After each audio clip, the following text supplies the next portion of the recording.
If you are an INFJ parent, you are probably living in a state of constant low-level vibration. Between the "Mom, Dad" shouts, the sticky fingers, the loud toys, and the relentless need for your empathy, your internal battery isn't just low, it's sparking. You love your kids more than life itself, but sometimes you look at the door and dream of a hotel room with white walls and absolute silence.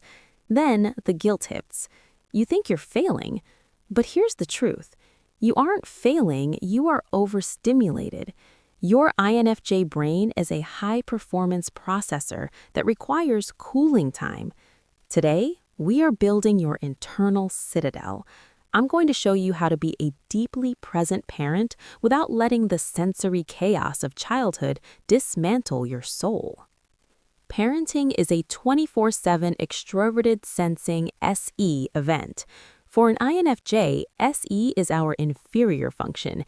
It's our stress point. When there is too much noise and physical chaos, our brain literally loses its ability to access NI, our wisdom. You aren't irritable because you're a mean person. You're irritable because your brain is under a sensory siege. To be a great parent, you have to stop fighting the noise and start engineering the environment. Many INFJs fall into the martyr trap. We think that to be a good parent, we must be always available.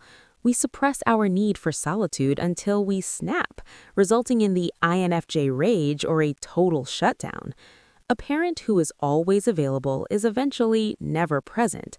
If you are hollowed out, you're just a ghost going through the motions. Sovereignty means acknowledging that your needs are the foundation of their safety. If the captain of the ship is hallucinating from sleep deprivation, the ship isn't safe. Your solitude is a safety requirement for your family. When you get overwhelmed, you withdraw mentally. You're in the room, but you're behind a glass wall. Your kids feel this absence, and they often get louder or more demanding to pull you back. It's a vicious cycle. The tactician doesn't withdraw silently. The tactician exits strategically. In a moment, I'm going to show you the sensory audit, how to identify the specific triggers that are draining you, and how to create sanctuary zones in a house full of kids. You cannot change the nature of children, but you can change your interface with them. The sensory buffer. Use noise-canceling earplugs like loops that dampen the shriek but let you hear the voice. It lowers the SE load by 30% instantly. The sacred morning. INFJs need NI time before the FE demands start. Even 15 minutes of silence before the kids wake up can be the difference between a sovereign day and a crisis day. Low stimulation activities. Lean into your strengths. Instead of high chaos play, lead your children into NI activities, storytelling, drawing, nature walks, or quiet reading time. You are the curator of the home's energy. This week, we implement sovereign boundaries. The green, yellow, red system.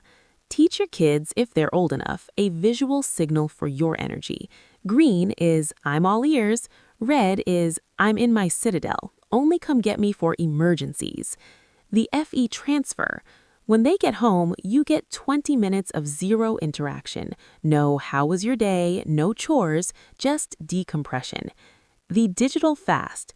When the kids are awake, put your phone in another room. The micro distractions of notifications combined with child demands is a recipe for an INFJ meltdown. Your children don't need a perfect parent, they need a regulated parent. When you honor your need for silence, you are teaching your children how to honor their own boundaries.